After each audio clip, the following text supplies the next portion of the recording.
Oi, pessoal do canal, tudo bem? E hoje o nosso bate-papo é com ela, Bianca Stel. Ela que é engenheira química, doutora em materiais, professora de inglês, e a lista é grande aí de tantos estudos que a Bianca tem aí, formações. Tudo bom, Bianca? Tudo bem e contigo, Grazi? Tudo jóia.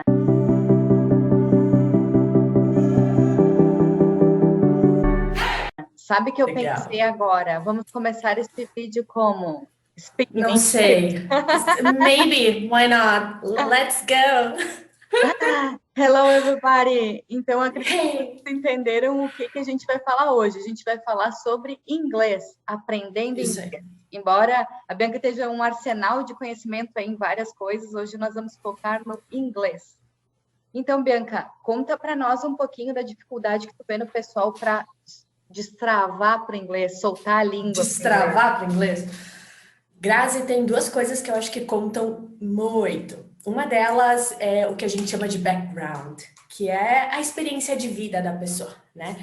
Então, eu vim de um background que eu escutava muita música em inglês. Eu fui aprender inglês muito por causa disso, porque eu queria cantar, eu queria entender, eu não queria ter que ficar pegando. Não existia Google Tradutor na época, né? Não vamos entregar a idade, mas. Então, eu realmente tinha esse desejo de aprender e eu tinha muito contato com a língua. Então, a gente vê uma das grandes dificuldades é essa, é a pessoa que às vezes ela quer aprender para viajar, ou então ela precisa aprender para o trabalho, por exemplo, ou para algum fim acadêmico, mas ela não tem contato prévio com a língua. Então, nada que não se resolva, claro, né? Mas é sim um ponto de dificuldade. O outro ponto de dificuldade é nós queremos falar perfeitamente. Se eu não falo perfeito, eu nem vou falar. Sabe aquela história? Isso gera uma cobrança, uma demanda muito grande em cima do aluno, e aí eu tenho que ser perfeito, eu tenho que falar como um nativo. E isso gera um bloqueio muito grande, porque, em primeiro lugar, a gente provavelmente nunca vai falar como um nativo, nós não somos nativos, nós temos uma cultura diferente, nós temos uma base linguística diferente, enfim, e nós não precisamos falar como um nativo. Os pesquisadores estimam que tenha-se ali em torno de 1,1 bilhão de falantes da língua inglesa. Chuta, Grazi, quantos são nativos? De 1 bilhão? De 1,1 bilhão. Tipo uns 400 milhões.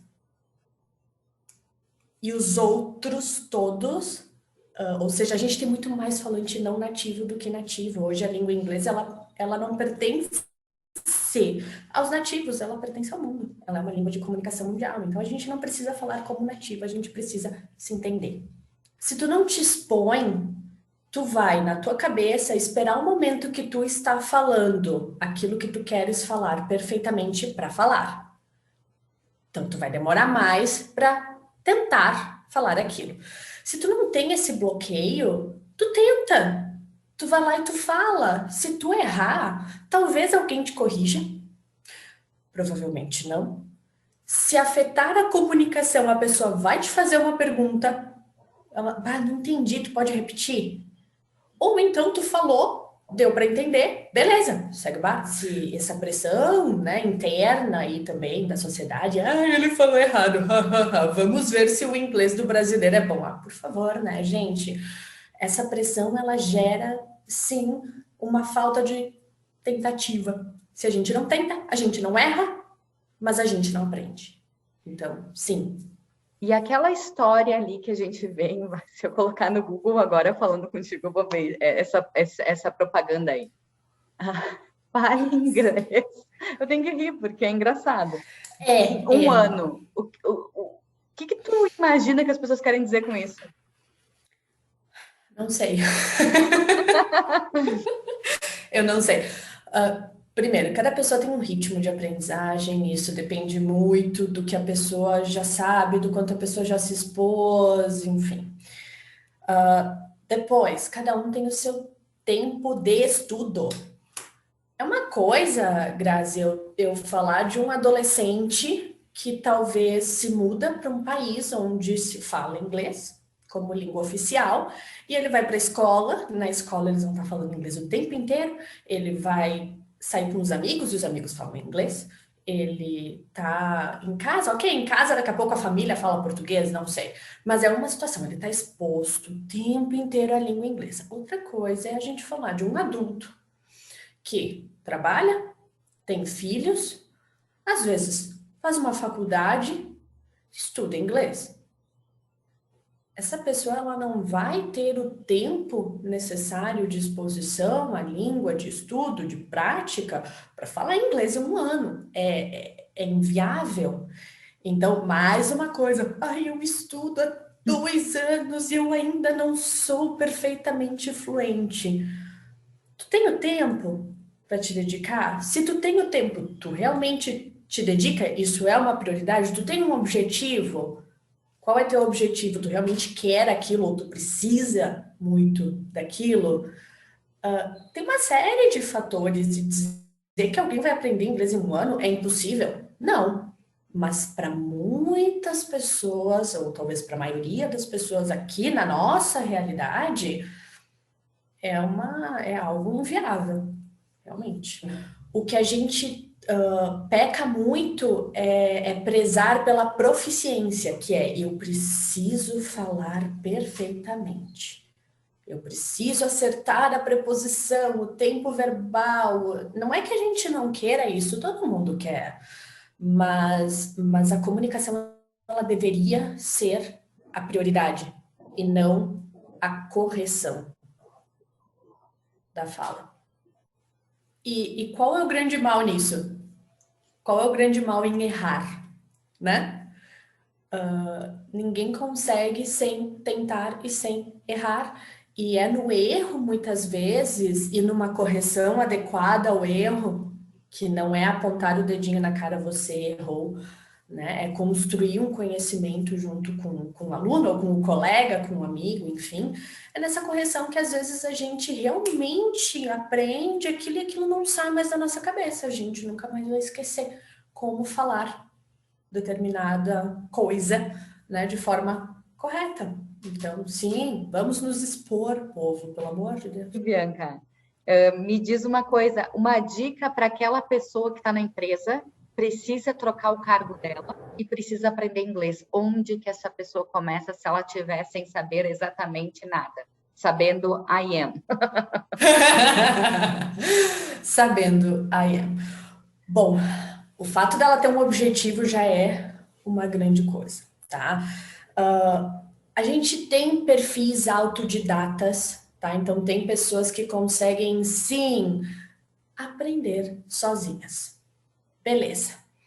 Mas, em geral, se a pessoa ela tá ali numa empresa e ela não tem daqui a pouco tempo para descobrir a melhor forma dela aprender, enfim, ela precisa de um direcionamento, procure alguém para auxiliar. Mesmo que, Grazi, isso não signifique uma aula formal todas as semanas, mesmo que isto signifique trocar uma ideia com um professor ou com alguém que já tenha feito isso, para pelo menos descobrir o caminho mais adequado para aquela pessoa, né? Para o objetivo daquela pessoa. A pessoa está numa empresa, beleza, mas ela precisa do inglês para se comunicar com relação ao quê?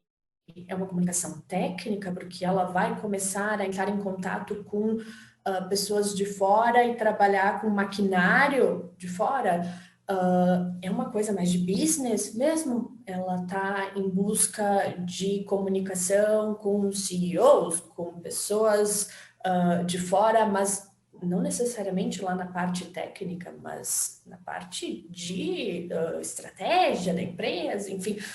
Então, é tudo muito específico, tá? Isso não quer dizer que todo mundo precise fazer aula numa escola, precise fazer aula com a Bianca ou com outra colega de trabalho, né, da Bianca.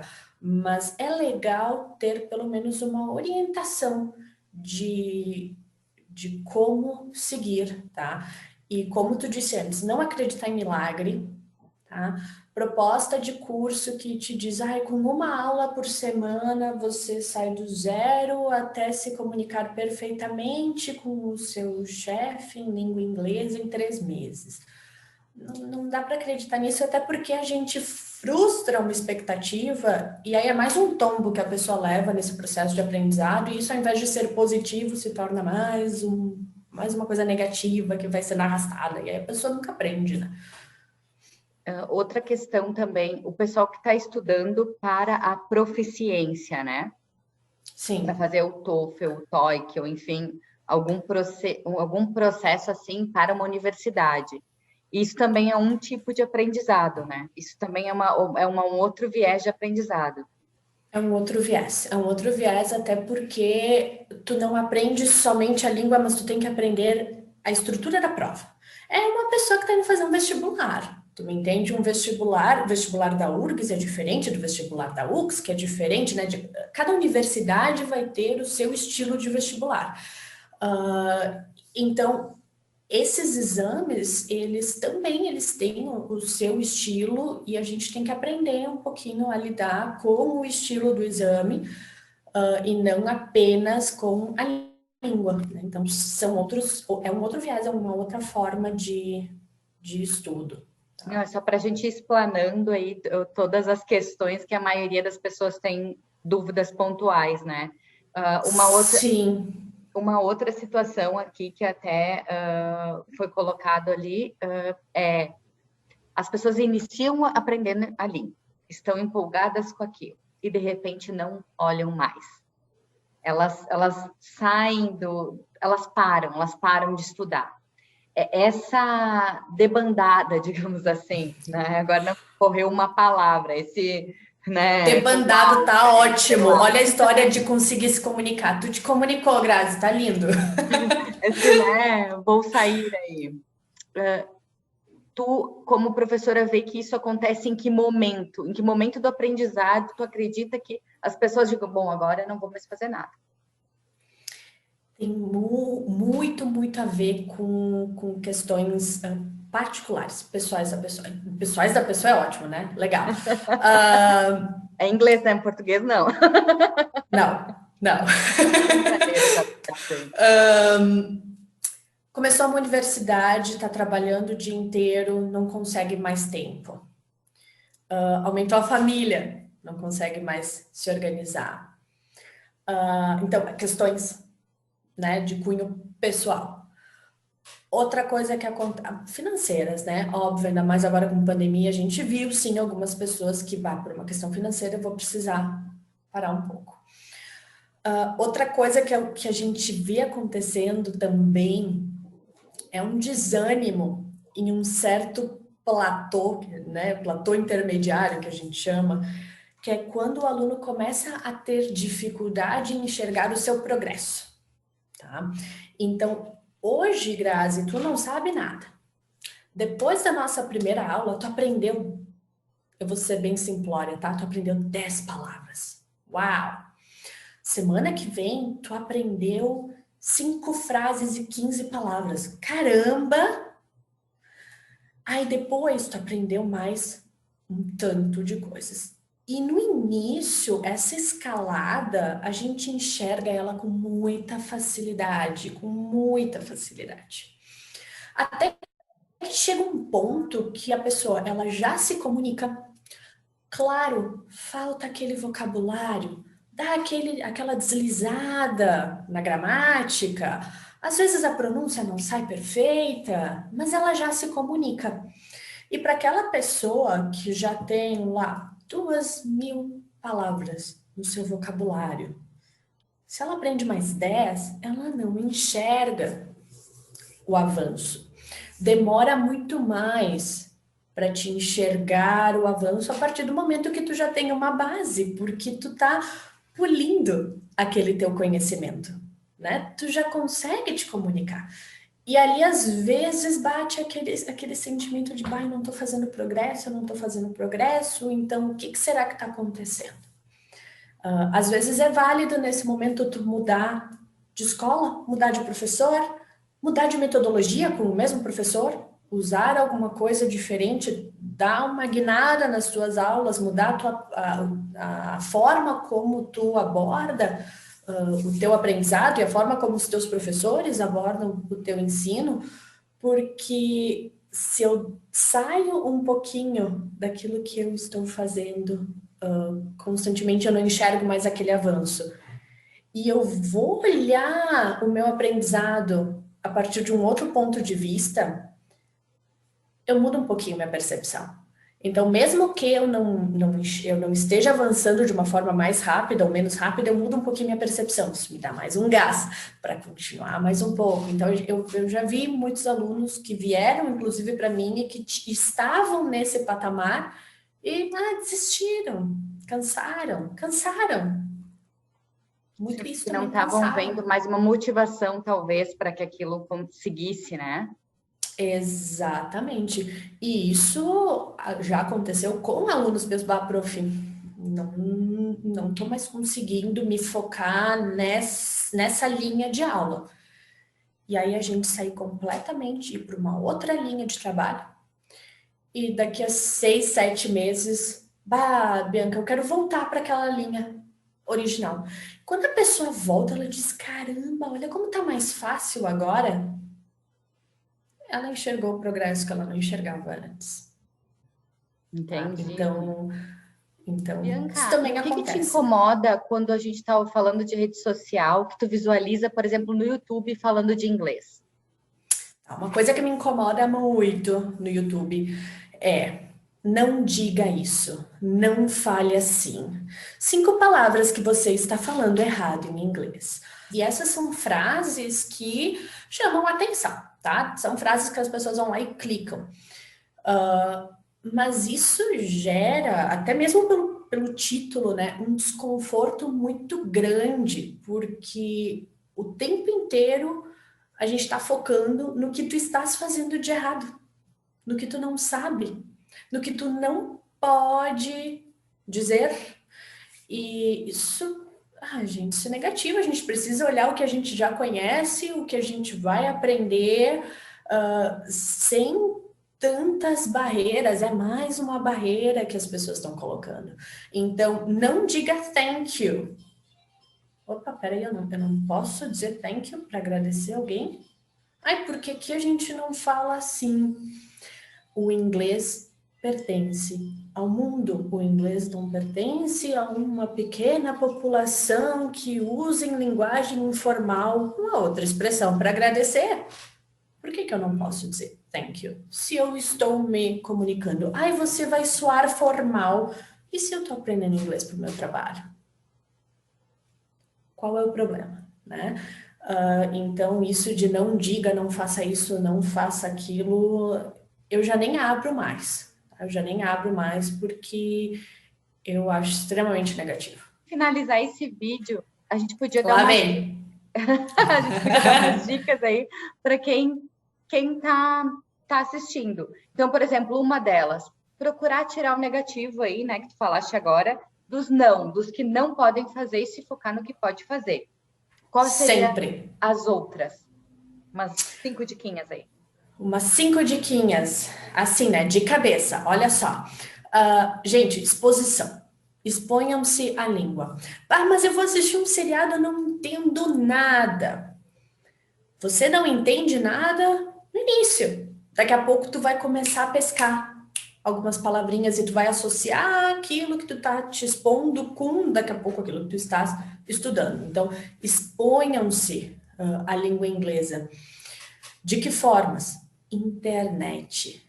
Internet, ela faz maravilhas por nós. Então, nós temos textos, nós temos áudios, nós temos vídeos, nós temos aulas que não focam apenas no que não fazer, né? Gratuitas ali para qualquer um ir lá e realmente realizar elas. Eu preciso escrever, Bianca. Como é que eu vou aprender a escrever se eu não tenho um professor? Comentários no YouTube. Escreva comentários em vídeos em língua inglesa. Leia e responda algum comentário. Assuma esse desafio. Não tenha medo de errar. E se eu errar? Olha, a gente fica colocando muito foco aqui em nós e a gente esquece que as outras pessoas também estão com o foco delas nelas próprias.